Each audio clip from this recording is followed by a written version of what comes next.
here we are. Happy Halloween, everyone. I don't have anything spooky. I didn't prepare anything spooky at all, but I hope somebody is dressed up in a costume watching this or indulging in too much Halloween candy. I definitely have done that. So excited to talk to Jennifer Hilt today all about horror tropes. Welcome, Jennifer. Thank you. Great to see you guys. Nice to see you too. And if you have any questions, as usual, throughout the chat, you can drop them in and we'll try and pop them up and get to as many as possible. It is a beautiful fall here in Toronto. It's unseasonably warm, so I feel like it's going to be a trick-or-treater day where kids don't have to wear giant coats, which will be fun to see all the costumes. I got to see some of them this morning as people are out and about. So yeah, it'll be a good time. So to give you a little bit of an introduction, Jennifer, you're a USA Today bestselling author of The Trope Thesaurus that we also talked to you earlier in the year specifically about like romance tropes. But your thesaurus covers a whole range of things with a bunch of books in different subgenres as well. You've written 24 books across 4 pen names, plus your urban fantasy series, The Undead Detective. And you work as a plotter and concept creator. With degrees in linguistics and literature. You love talking about story development, collect dictionaries in unfamiliar languages. You like to binge on Scandinoir series and shout out tropes from the comfort of your couch. Has anything changed? No, none of that has changed, except I feel like I need a bigger infusion of my Scandinoir series at this time of year. So I'm like on the hunt for like a lot of the streaming services seem to keep splitting into more niche things. So send recommendations of other good Scandinoir series through too. I know it is the start of the year where I really start to think about what full series I can begin to binge as it gets darker and darker in the evening. So I'm excited for that, at least in the Northern Hemisphere. Mm-hmm. So we're going to talk about like horror tropes a lot today, especially given the season that we're in. But so if anyone didn't tune into our romance trope or isn't familiar with your work, could you tell us a little bit about what you do and just your author career? Sure. I've always been interested in story structure and how things are put together for stories and like why I respond to some versus the others. But it wasn't until the pandemic that I was doing a lot of teaching online and helping other authors with their stories that I realized, we needed like common languages to talk about how to put stories together. And I noticed that we'd talk about like, a loner or a protector, especially if we're doing like romance and those kind of things. And authors would be like, oh yeah, that's who it is. But, I wanted to write a good story, a creative story, and that's a trope. And so then that made me think, right, well, what does that mean? And so I kind of did this very big deep dive into all kinds of books and movies, series during the pandemic, which is a great time to do it, of thinking of like, what are elements that put stories together? Why do we need tropes? Like, how come we have them as this thing, but yet some people feel bad about them? So that kind of led me to write the one book, which has turned into more. But the idea was really that like a trope is that it's something that is immediately identifiable with like anybody over a 6th grade reading level. If you say a trope, somebody knows what it is. You don't have to go on some big, long, discussion of it. And that it's just an idea. It's not a positive or negative thing. It's just an idea that you can like shape and mold into different elements of your story. And then the third thing I think that I really came to with understanding with tropes is that they're really about their power, and why they're so resonant with readers is because they're about relationships. They're like, you're telling the reader, I've got good stuff for you. I know what you want. It's in this story. These are the little signposts that are telling you, it's going to be the stuff I want is going to be in here. And so I feel like it's like kind of like a reader promise in a way. So I feel like those are the powerful things about tropes. And then you can use them in any genre. It's not like they're for any specific genre. And the more I have studied them, the more I find them everywhere. Some people say, it's only in like genre fiction. No, like some of my favorite, great, like really even somebody like Jane Austen or Shakespeare, those kind of people, they're using tropes too. So that's just a part of our human storytelling. And the thing that I hope that if you're an author and you come away from today is like realizing that you have the power to take a trope and mold it to make it work for your story. Don't feel like you have this very stiff thing that you have to sprinkle on top to put in a blurb and not have it be developed in your story. You have the ability to use it however you want. So don't be afraid to like have them combine with each other and use some a little and use some more. So I just want people to feel like really comfortable with getting their hands dirty and playing with them. I love the description of a trope as a reader promise. I think that's a good way of putting it, especially because so many authors are using tropes in their marketing now too. And I love to see that like on Right. social media when an author has like, this is an enemies to lovers book. Right. There's only one bed. Like that really sells it for me. Right. So Right. a Exactly. reader's promise is a good way of putting it. Right. Right. How would you differentiate a trope from maybe a cliche, which kind of has Mhm. that negative Right. connotation to it? And that was what I like spent a lot of time thinking about when I was doing this work. And I really feel like a cliche is like when I talked about before about a trope just being like a neutral idea. A cliche is something that has like a value judgment on it. So like the examples of cliches that I think of are like dumb jock or gold digger, things like that, that have like something really fixed. Where if you wanted to talk about somebody who's an athlete or somebody who has like, goals where they want to, achieve material worth, you can do those with your characters, but you're not like kind of dumbing it down or like putting him in a constricting box in the way that I feel like stereotypes and tropes do. They're just harder to work with is kind of what I think, as opposed to just taking like this common idea and then being able to develop it in so many different ways. I guess as well, you can use like multiple tropes, but using multiple cliches is a really one way you're going to lose the reader. Right, right, right. It's totally true. Yeah. I mean, I think tropes get more powerful the more that you pack them together because like, so we talked about them being relationships, and we think about like ourselves as people, that we have so many different sides to us, and our characters are the same way, and so that's what we're doing, is recreating that experience for our readers. So it's really important to create that depth. I love that your work in tropes sort of came out of your pandemic binges, because mine led me to accomplish nothing. So I love that it has led to this area of your work.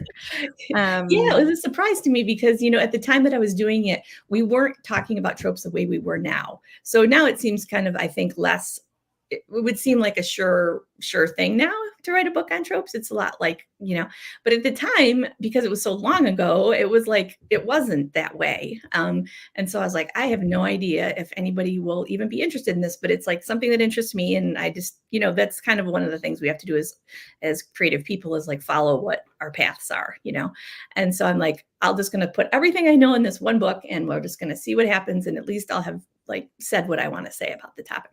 So it was really surprising to me that people were like so interested in it, because you're so isolated with the pandemic, that I was seeing more as I was getting ready to publish the book, like really noticing like Netflix and the streaming services and TikTok, of course, they were really starting to use tropes. And then I feel like since then it's even like increased more. But it's been really interesting to see that over the last couple of years, of how like now a lot of authors are just like fine with using them. They don't feel like ashamed or like, they should hide about it. But in the beginning, a lot of my work was telling people, it's okay. You're not a bad author because you're using tropes. People have been using them through the years. Yeah, I guess I didn't think about like the shift in marketing, like with TikTok and it being, you have such a short window to get somebody's attention. Of course, you want to get to the point of the trope. Like, Right.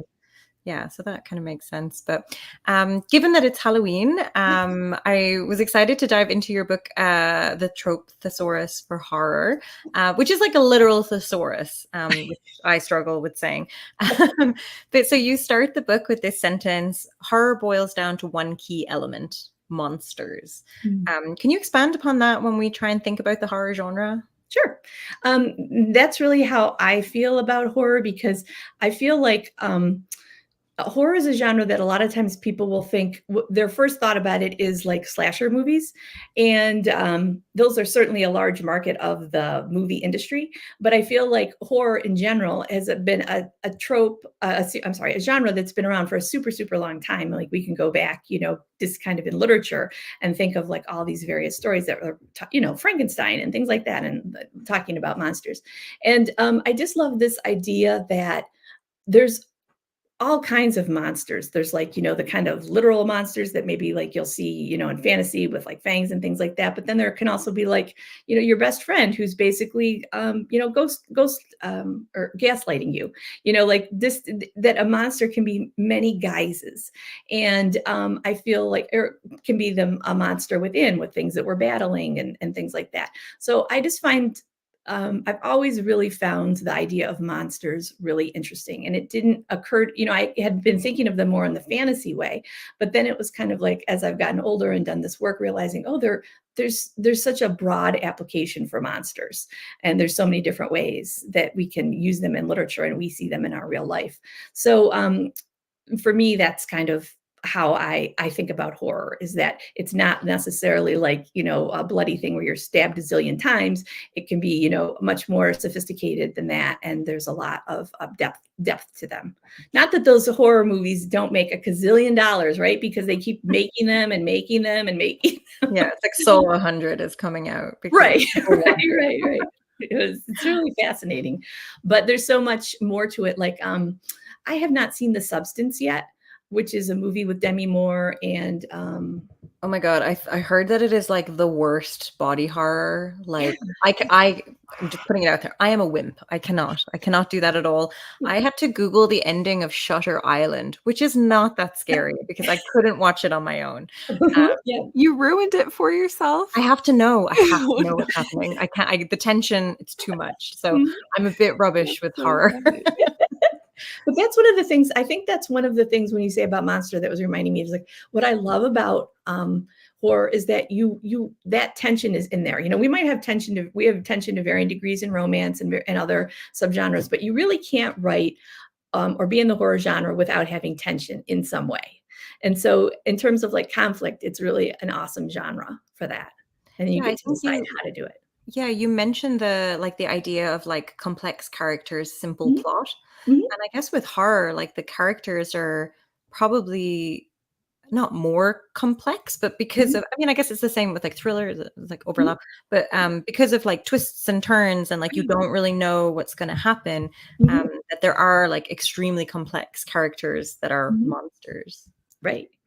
That's what I love about it. And like when we talked about the kind of trope stacking before, in horror, we're seeing so many great things of like secrets and hidden identities and, mistaken identities and those kind of things. And the more that you kind of, build them as an author so that as a reader, you can peel them gradually away, the more like exciting it is, because you're having that experience. Yeah, I guess I lost my train of thought. Sorry. All good. Can you tell us about some of the most common tropes that you would see in the horror genre? Sure. Yep, I just started to talk about that. So I really think, obviously, secrets is huge. And I'm spending a lot of time thinking about secrets now in conjunction with Scar, because I'm working on probably the last trope of the source book, my mystery thriller. But, there's another of those writing maxims that says, like, every character should have a secret. And I think that's true. And I've always, like, yeah, that makes a whole lot of sense to me. But as I kind of like go deeper in this work, I think, oh, it shouldn't just be any secret. That it should be a secret that's like related to a scar, something that's like really meaningful for them. And I feel like that can give us so much character motivation and, that so much of that tension of them trying to protect that, slowly being revealed, worrying about it coming out. So I feel like when we're looking at horror as a genre, secrets and scars are like huge and really important in that. Other tropes that I think are really important are obviously force proximity. And, we see those in so many ways of, the call is coming inside the house. I keep thinking about that lately of how I really enjoy that as a way of saying, yeah, everybody wants to think the killer or whoever, if you're looking at a more traditional horror thing, is like this strange person that just happens to pass through town, but then you find out, oh my God, it's, Aunt Sadie, so it's like that kind of, I just love those kind of layers of that. So definitely this idea of like forced proximity in terms of emotions, that the horror is very close to you. And I guess even, if you go back to something like Psycho, right? Like with Norman Bates and his mother, that's like a really closed system. And that's kind of interesting to think like, oh, it was all very tight in that way. Another trope that I think is super important is the ticking time bomb. And we see that in like mostly, you know, any kind of really good storytelling because again, you're keeping up the tension. But I think especially in horror, there needs to be like high risks. Like you need to get out of this situation. You need to find something. It has to be very life or death. It's not going to be like, oh, and then if this doesn't happen, things go back to normal. No. We want to have like the character is going to be destroyed or some element of their life is destroyed if they can't accomplish whatever needs to happen by a certain time. And those are ones that that I think that we keep seeing again and again to great effect, you know, used in different ways. But those are like some of the ones that I would definitely, if you're working on horror, think about, do I have those elements in there in some way? I'm wondering about like if you were writing a horror and like creating your monster per se, it could get so easy to be caught up in like the description of like Leatherface, for instance, or you know, like how they look. How much as a plotter, how much work would you put into like their backstory, even if that isn't something that's necessarily integral to like this plot? And I guess maybe I'm jumping ahead a little bit, but it's with and there we can think of like a lot of this stuff is like maybe like individual stories more than like series. So like how does that work into like when you're actually like plotting out a character or a monster versus villain? Like Right. Yeah. Well, I don't think that there has. I mean, I think that actually the whole monster versus villain thing would be like a totally super interesting thing to talk about now that you just mentioned it in great detail, because it's like I think you know, one person's villain is another person's monster. Like they don't always, you know. There's a great quote about that like the villain, they're the hero of their own world, you know. So they're not necessarily like a really good villain isn't just out there, you know, trying to do evil things. They have a specific viewpoint and they're just trying to accomplish that viewpoint. And I think that that is one way when you are able to do that, you create a really compelling, interesting antagonist, because it's like, it isn't just this like, you know, twirling mustache kind of thing. You're like, oh, you know, you kind of want him to succeed, you know. And it's not an example in horror and thriller. I don't remember if we talked about this last time, but one of the like morally great characters, which is really popular now in romance and in domestic thriller. But what a great example, if you're like new to this idea, is it's based on a book, but Justified, that series of it's a marshal and his like basically a childhood friend who are you know, going back and forth against each other, but they're very great characters. The guy who's supposed to be the villain, there's a lot of things about him that are way more admirable than the guy who's the quote unquote hero. And you find yourself repeatedly through a really great 4 or 5 series rooting for them, you know. And so I think it's a really that would be, if you're just like kind of new to this idea, that's a great Elmore Leonard, he's the author who wrote a story that got expanded into that's his name anyway. But check out Justified if you haven't, because it's a really great example of writing these morally gray complex characters that are like you're trying to figure out who is the good guy and who is the, you know, and the villain. I think that it's important for us to really know the backstories of the characters, because what we need to know is what their motivation is. So it doesn't necessarily have to be a part of your story, but you should know like, how did this person like grow up? Like what were things that happened to them in life that would make them be how they are now? And sometimes you can show it. Like one example of a book that I would encourage all your readers to read, that I just am loving so much, is called Sundial. And I think it was Catriona Ward. And it's a wonderful example of horror, domestic thriller, psychological thriller. And it's basically just, you know, a story of a woman and her marriage and her 2 daughters. And, you know, really one of the things that pushes you through this book, which is not gory really or anything like that, it's figuring out, okay, who is the monster here? Is there more than one? Are they all a little bit of monster, you know? And that book does a great job of showing like trauma and but yet like the details of marriage and, you know, realities of raising children and things like that. So it really does make you like question these things about what is a monster and things like that. And it uses so many great tropes in a different way. So check out Sundial if you're somebody who's like, oh, I don't like horror, but like I'm saying, there's a lot of other layers to it. And this is really like in the domestic thriller vein. So that's a really cool one. And the reason why, what was making me think of that is has really wonderful development of the backstory that's threaded through the book. So yeah, big. Because I think a lot of this advice is like universal to Right. like writing good characters is writing good characters, Yes, regardless of exactly. how you're telling this story. Right. Yes. And there's so many different ways to do it. And I feel like the work that I do is just like, if you're feeling stuck with your story, then maybe think about trying to use tropes in a different way if you haven't used them before to help you like get unstuck. But it's not like I feel like, oh, there's this way I have and everybody needs to do it. No, nobody has that. It's like each of us find our way through every story a little bit differently. Mm-hmm. And because even if you've written a bunch of books before, every book is somehow different, faces different challenges. So it's nice to know that there's other things out there. There's so many interesting things that people are now talking about that you're like, oh, well, what if I try that this time? Will that help me get out of this spot?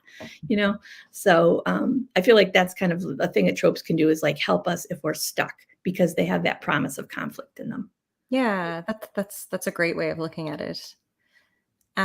Your book about horror, so it's broken into 3 parts, and you're sort of looking at like overall common tropes that are used in horror, and then all of the tropes that exist in all of horror. Right. And then the 3rd section, you talk about the amnesia trope. And I must admit, when you read amnesia trope, you literally think coma, somebody's awake, and they don't remember anything. And I was like, I'm not going to be able to, will I be able to relate to this? But so could you explain a little bit about the trope and then talk about why specifically you wanted to give it its own section within this book? Right. Yes. And that was actually my thoughts about the amnesia trope were very much, I think, originally formed from, a kid who grew up with watching a lot of soap operas. And so, yes, there was the, oh, bonk on the head. I forgot who I was, pick up a relationship with my former fiance's brother, kind of thing. And then bonk on the head again. Oops, I'm back to normal, So, but I started to see that, there's like there's a couple different things that I've read and watched and that I talk about in the book. And one of them is a book called The Rook that I love. That's a basically fantasy with the idea of a supernatural MI5. And that has a great use of the amnesia trope throughout the whole book that, and I just was like, I love that book on so many ways because it's got monsters and it's got action and all this kind of great stuff, and of course, anything to do with like Secret Service stuff is fascinating. But I realized, oh my gosh, this author used the amnesia trope to like engineer the whole book, which to me was just fascinating because I had been thinking of it as a very small, and that's Daniel O'Malley. So check that one out too, you guys, The Rook. And so that was like one that made me start to think, oh, so there are other uses of the amnesia trope. So let me start to like look more and see. And then another thing I think this was before that, I had always really been impressed with Charlaine Harris, her Sookie Stackhouse series, which hopefully I'm sure most of you guys have read, and they're just so awesome. I think it's book number 5, Eric Gets Amnesia. And when I read that book, I was like, oh, like it was I realized the way she did that book in a series it was a way for her to give us as readers the experience of Sookie having a relationship with Eric, which I don't know about you guys, completely wanted that, right? I completely was like, Eric, like, you gotta get the other Eric. So we got that for a space in this book. And then guess what? In the end, amnesia all gone. Eric's back to normal. And so he doesn't even remember that he had that experience with Sookie, right? It's just only she has it and we have it. So it's like it's basically like we had our cake, we ate it too, and then we wanted more, And I realized, oh, that is such a smart way to use the amnesia trope in a series, like a long series of like giving, readers what they want, but then, not having to stick with that. So that was like another thing that I think Charlaine Harris is amazing. I just love her as a storyteller. So I started to look around and see more of how in longer series, there would often be something like an amnesia trope in the kind of middle of the series to give us a little bit of a reset. And so that was like just really interesting to me. And then the other thing that happened is Severance came out on Apple TV, which I also am like hardcore going to say, you guys, even just like if you can get it for a month and binge on it, that whole thing was the amnesia trope, but twisted in a different way. And it's all about relationships and all the things I was talking about. And I was just like, on one hand, I'm so in love with it. And on the other hand, I'm like so jealous. Like, oh, this person is like, they've created like the perfect thing. So I've watched it many times, but every time I watch it, I'm just like so impressed at like how they manipulate this idea of amnesia. And what I didn't understand, I think, initially when I started this, is what the power that amnesia has is the memories. It's the emotional component. So it isn't just that we, like I thought before, knock somebody out and stick them in a coma. It's just that it's like there's these emotional connections that are broken and reformed and, jiggered around in different ways. And that's what gives it the power. So I just feel like it's completely underutilized, and I have like a little campaign for like experiment with amnesia, try to do different things with it because it has so much storytelling power. So that's as you can see, I get a little like excited about the amnesia trope. No, there's so many thoughts about that I've never considered before. So that's really good. That's what I want to realize. That's what the beauty of tropes is. There's so much inherent power in that, right? Because with amnesia, you're taking a relationship away, and then you're like, usually, like if they never recovered their memory, it wouldn't have the same power as they will. But then it's like, but who knows what when, So I feel like it really is one of those storylines that, and you see it, we're seeing it. There was another example of it that I was thinking of. Eric Book, The Rook, Severance. It's not coming to me right now, but if I think of it, I'll. Anyway, I just think it has, really great. We are seeing amnesia more, actually a lot more with, especially I'm seeing it more in domestic thriller with like recovering trauma. So I feel like it's getting a resurgence used in that way too. So that's a good point. Do you ever think that there's a such thing as too many tropes, like either in horror or maybe even in romance too? I don't feel like there's too many tropes. I feel like sometimes the problem is if there aren't developed enough. So like if you just dump a bunch in and you expect the reader to kind of do the work of because we said they're like signposts, but we need to like develop them. And so that they're like, okay, I know it's this idea of like a twin, which I love, because if twins, I will read like anything that has twins in it, because I'm hoping they're going to swap and stuff's going to happen. And like, I'm sure because I read Sweet Valley High when I was a kid, and I was just like, oh my God, I want a twin. And so I'm amazed how sometimes I will read twin stories where they don't, and I'm like, what? This is completely violated why I'm reading the story, So I think we need to be aware of, like, when we're using tropes, think about what the action is, like what's the power that it has, and mine it. And so, you can use tropes, like I say, you can use as many as you want. You can use them to different degrees. So one example, I don't remember if we had talked about this last time, but I have a Substack anybody can check out that's for free. And it's like in the first 3 pages of Fourth Wing, she has 11 tropes in there. And all of those tropes are reader promises that are developed through the books. Not all the same amount. There may be like a little bit. Some of them are major tropes that are through. But she was so smart in how she set that up, because when I read those first 3 pages, it's like, yeah, there's stuff in here that I want to know what happens, So I think it's not a matter of too much. It's just a matter of development and being like clear on like, okay, if you're going to use these tropes, have them don't just mention them like once in the beginning. Have them appear in the book in different ways as challenges for the character, so that we get that full benefit from them. And the other thing, like an example, is The Witcher, I think, and we might have spoken about that before, but another one where like, I think it would be easier to figure out what tropes aren't in The Witcher than what are, because it has so many awesome tropes in it. And but you can see how they're not all the same, right? Some of them are like major tropes, like protector, royalty, and loner and things. And then some tropes are more minor. And so so you can see how they're used in different ways. And tropes aren't only just for like main characters. This is something I really want people to feel like, use tropes to develop your secondary characters, because they're often the things that, especially if you're doing series that are callbacks for readers, because you're like, well, what's going to happen to the best friend, or what's going to happen to those other things. So you want to make them just as interesting, if not, in some ways more so if you're doing series for like follow-up work. So I don't have a problem with too many. It's just encouraging people to develop them. I feel like actually the problem is people use too few. Because somebody will say like, oh, I'm reading this book and I have 2 tropes in it. And I'll be like, no, I bet you have like at least 10. And that's okay, you know? And the more we talk about it, then they'll be like, oh yeah, I have this one and I have that one. I'm like, yeah, because there's storytelling building blocks. You're a storyteller. You are doing that. So pull those up a little bit so that people will know things are going to be happening to your characters. Yeah, and I think some of like the advice that you're giving is that like tropes can be used like across genre too. Like the tropes Yeah. themselves are like the building blocks. I think you talk about them as within the story. Yeah.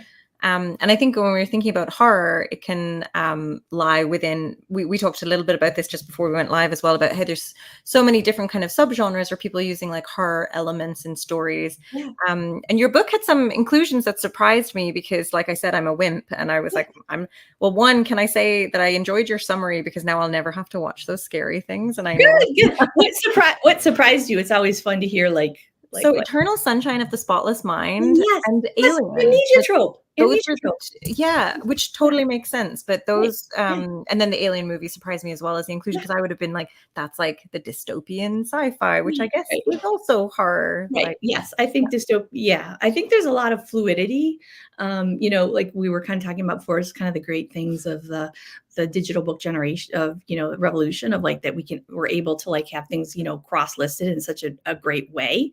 And that's how come we're seeing such these really awesome mashups. But yes, Eternal Sunshine of the Spotless Mind. That was another amnesia one that when I saw it, I was like, amnesia.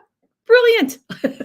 which I wouldn't have thought of. And then I would have just thought of that as like a romance story kind of, but it's not really. It's like, because there is, it's like a little bit of everything. And it's kind of a tragedy. Right. Yeah. Yeah. And it's also like darkly humorous. Yeah. I mean, because isn't that the one that has Olivia, she and her husband are like the men or the couple that run the place. Right. And she's a quite famous actress now, the British actress Olivia. And she was just so wonderful. I just like, and talk about side characters. I was like, oh, I could watch a whole movie with this lady. Like, what is her story? You know? So what is it like, say if we think about Alien, like what was the horror element that you kind of pulled out there? Right. Well, I guess I was thinking about like the alien, you know, as a monster, and that I was also what I really like about that is, of course, the idea that you have a female who's the warrior. That was just such a great, I think at the time, really unusual. You know, now we are used to seeing more female warriors, but just like loving that trope was twisted in that way.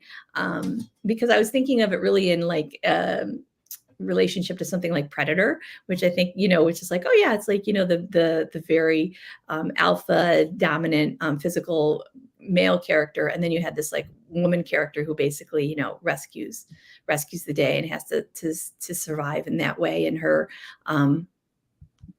I just found her a really fascinating character in that way of like doing battle with the monsters. And I guess one of the things about horror that I think is interesting is that like the idea that there's this big sense of dread and tension, like we talked about, and that you know, that creature was going to come to Earth and, you know, just create all kinds of havoc, and she's kind of like the last stand for that.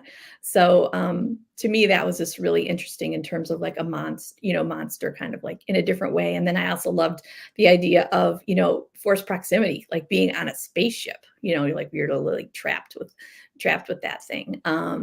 Well, I remember you saying before that the secret baby was your favorite trope. So I was wondering if that would show up in the horror, and like this is where we saw it as well.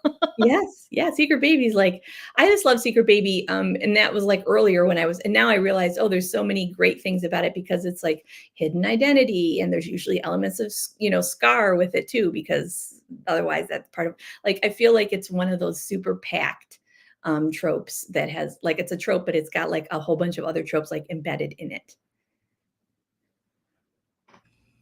And can you talk to us a little bit about MacGuffin and a red herring and like why those are essential to the genre? Sure. So a MacGuffin is, if it's like a term people aren't familiar with, it's like an object that people want. And the easiest example that I can give you to think of is if you think of like Raiders of the Lost Ark. The Ark is the MacGuffin. Everybody wants that. So, and when you start to see MacGuffin as a trope or as a story vehicle, you're going to like see it everywhere, you know, because it's just amazing how much it keeps coming up.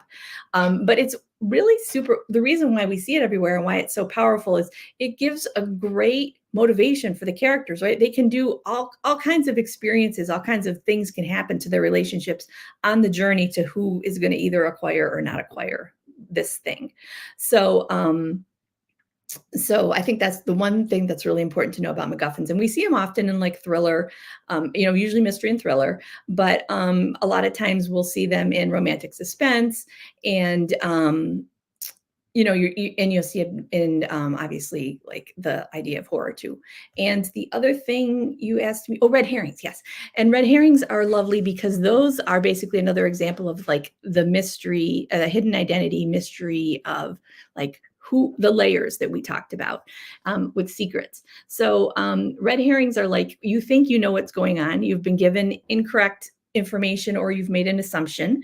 And so it leads you down this one way. And then in the end, you realize, oh, I took like a left turn there when I should have taken a right. And it's really this other person. And a very good example of red herrings would be the Knives Out. Probably a lot of people are familiar with that. And Chris Evans that is a great, you know, he is such a great example of a red herring in that because he's wearing that goofy fisherman sweater. We're used to that character. I think it's a risk that Hollywood has where when you use these big actors, we're used to seeing them in different ways, right? And I think he is pretty fresh coming off of being Captain America. And so when you see him in the story, my mind was already like, oh, of course he's a good guy. You know, like I did not see him as being, you know, the actual villain of that story. And so he was a wonderful red herring in that way because there were, you know, the rest of the family is openly hostile to Marta, the young woman and the nurse. And he like, you know, is like friendly and takes her under. And so there were just all these different ways that he was a wonderful red herring. And that was a great, so if that's another idea that you're like, oh, I'm not that familiar with, go back and watch Knives Out and think about the ways that you're kind of misdirected along the way and how that really does a great job propelling the story and the twist in the end of like, okay, so, you know, spoiler, he is the bad guy. So I think that those are really important elements because again, you're playing on this idea of like hidden perceptions and we don't have all the information and your mind is kind of trying to puzzle it out, what's going on, which creates tension, creates turning of pages. Nice. Thank you for the explanation there. I feel like they're important to the tension building, which is integral to like a horror story for sure. Right. Yeah. I feel like this is a real wimpy question, but like when you're researching like a book like this, if you're focusing on the trope, does it make things less scary? Or does using a good trope give a good scare?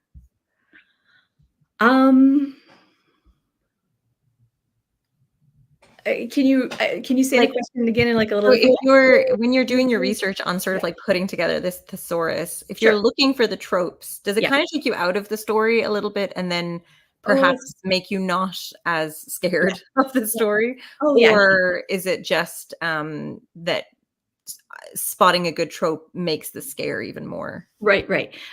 It's kind of like a bit of a twofold in that, like, so in order when I use something, I have to watch it like more than once, right? Because I gotta like watch it once and be like, oh, this is interesting. What's going on? I should rewatch it and figure it out. And you know, sometimes there are a third time where I'm like, okay, I need to like really pay attention to what's going to happen. So sometimes it's like, you know, there's things where I like again with like Eternal Sunshine of the Spotless Mind, I didn't understand at first that was amnesia until I had like watched, you know, I remember there was like cool and there was something, you know, like, oh, it's an interesting, the concept was really interesting, but I hadn't really thought about it. And then I'm like, amnesia trope, you know? And so when I see something like that, it increases my respect for it and my enjoyment because I'm like, oh my God, this was such a great way that, you know, this creator used it. But I still like get really another, I think I talk about it in that book, but Annihilation, which was made into a movie with Natalie Portman, which is a good movie, but the book, well, like literally scared me so much. And there was nothing like bloody. There was no like jump scares, but it was just that it's Jeff Vander. I'm trying to remember. Anyway, Annihilation, the Southern Gothic Southern Gothic trilogy. That book just did such a terrific example of engendering dread and like what is going on. And that also did have the use of amnesia in it. But you're just like these 4 women scientists go into this area that's we're not sure what's happened. There's been some kind of ecological disaster or something, and things start to happen to them, and they start to change, and the environment about them starts to change. And I loved it because, oh, hey, 4 women scientists, awesome. There's not a dude in sight, and that was just great. And then you're like, nobody was who they appeared to be. And so there were just like all these different layers. And so the more that I read that book, it was really like thinking like, how did this author create this? And, going back and examining, I could see all these different ways he used tropes, but it was just so impressive in terms of like the idea of monsters and terror and dread and, all those kind of things. And like I said, there was nothing in it that was like a jump scare or bloody. It was just like this, creating this sense of tension and tone of like, oh my God, so there are things that I read that I'm just like totally blown away by, that even if when I recognize the elements, I'm like, see, this is somebody who took these elements that we're talking about, readily available to all of us, pulled them out of a pot, mixed them up in a new way, and created a really awesome story world. And let's talk a little bit about marketing with tropes. How can authors use horror tropes in their marketing more?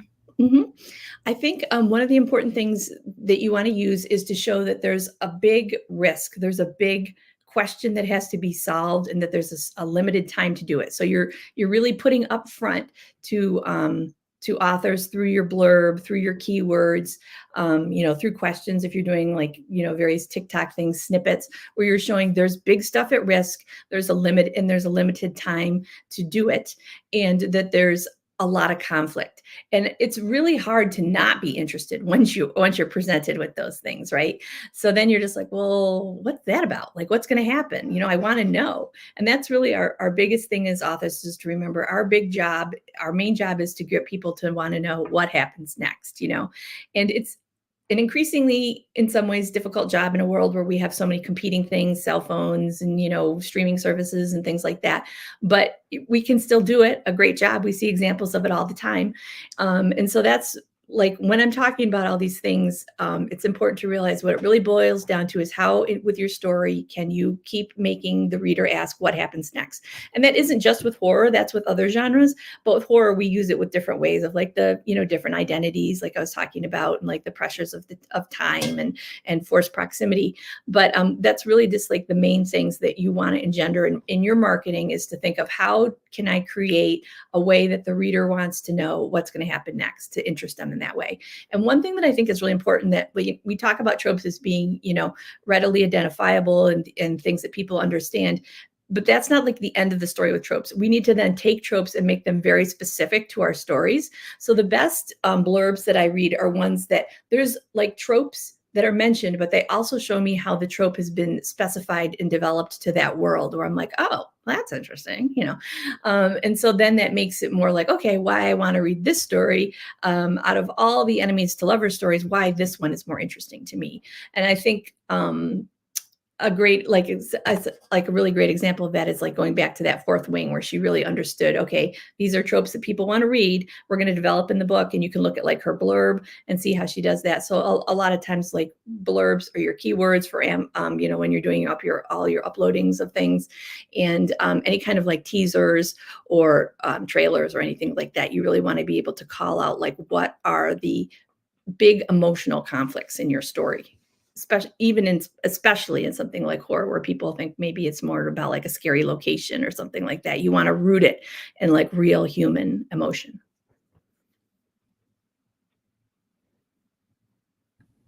That's such a good point. And even sometimes for marketing, it's as easy to get me as like those graphics that authors make with just the arrows pointing to the different tropes. Like it could be as simple as that. So Right. I think sometimes authors just need to like go back to the basics and not overthink it too much. Right. So Yeah, a great cover, and then having those tropes that are called out, that are truly important in your story. And if you can show that they're that they're going to have risk, that there's going to be stuff going on.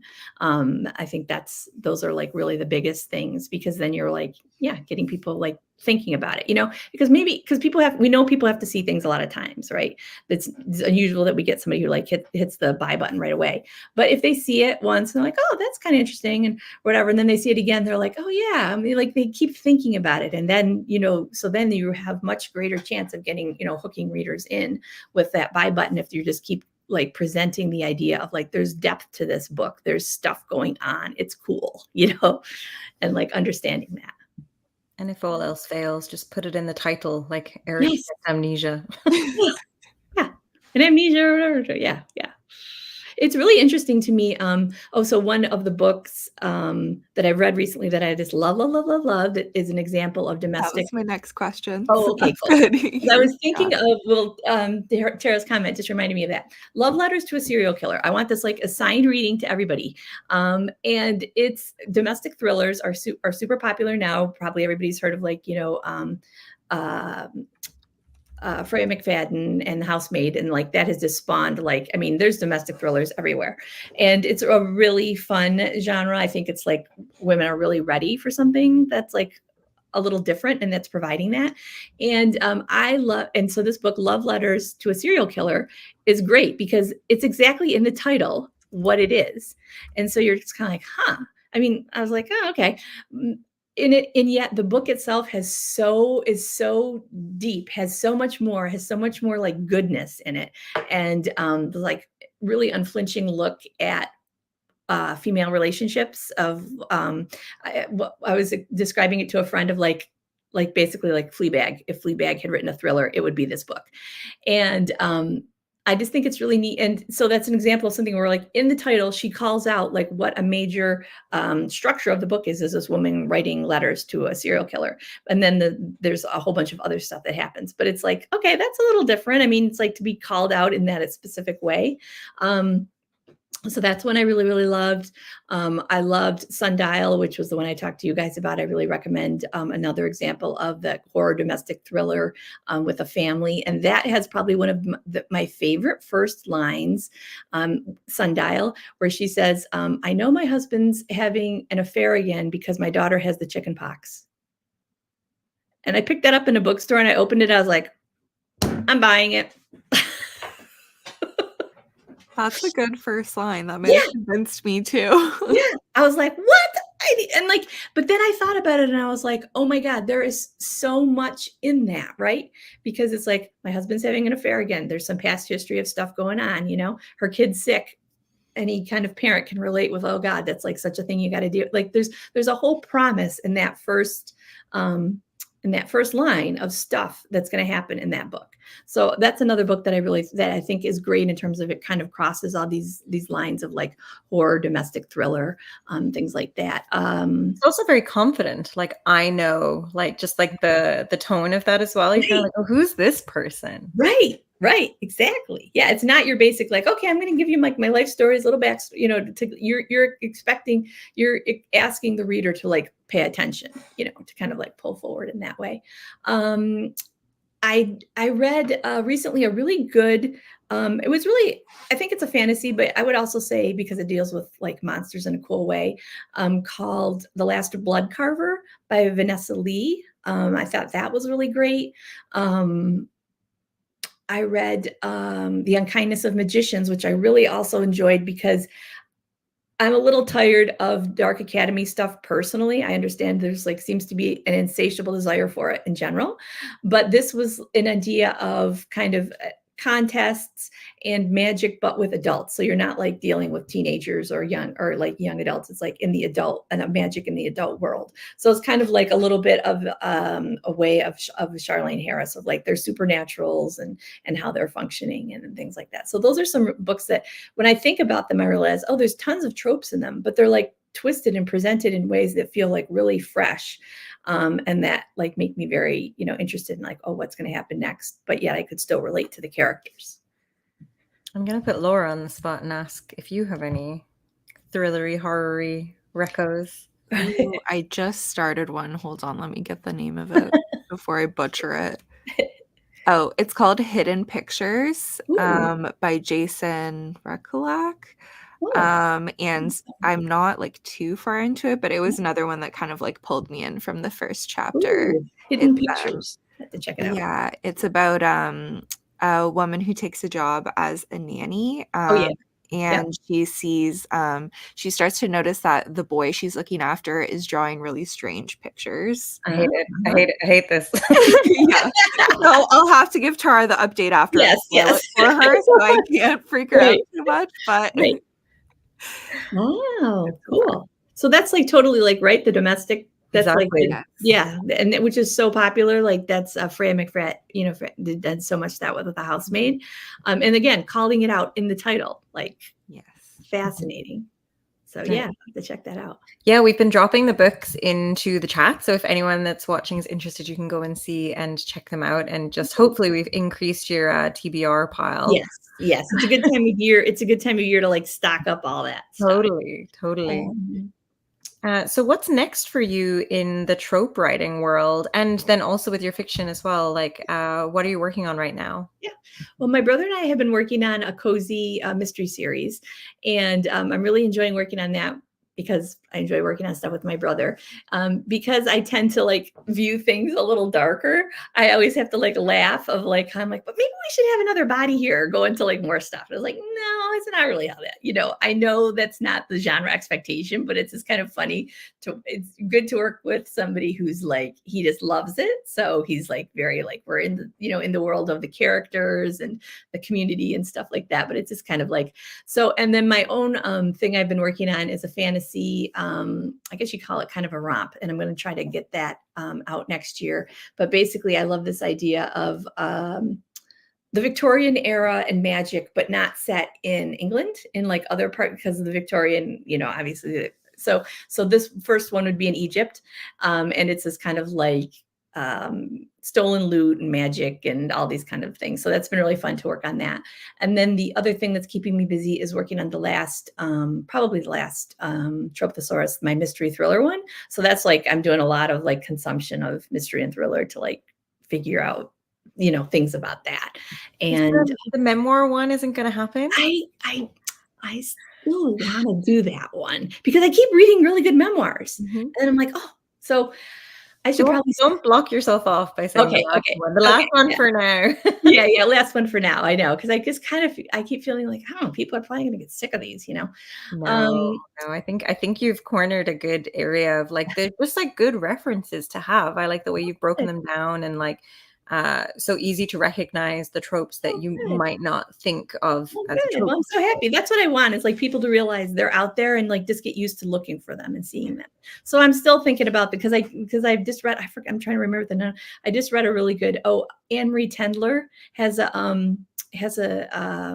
memoir out that I was enjoying. She's the ex-wife of the comedian. Mulaney, right? Yes. And she was like a really good writer. And I was like reading that, and she was like, and she did a background where she like did hat making. So that was very interesting to me. So I was like, oh, I need to like know more about it. Why you trope?